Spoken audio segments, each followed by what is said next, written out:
On a suite of indicators, we're moving towards climate catastrophe and mass extinctions, and we really don't have long to turn things around.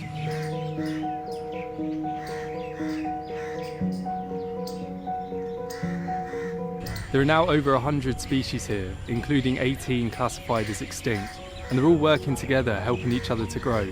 And I think that sums up the wider aims of this project perfectly.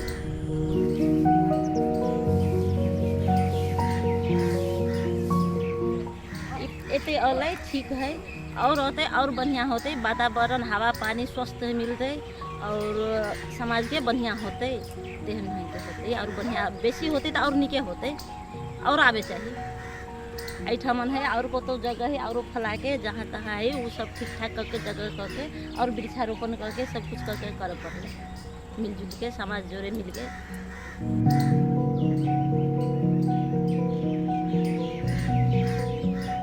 It's exciting to think this pioneering approach could become a blueprint for other conservation projects, uplifting communities and regenerating nature across the globe.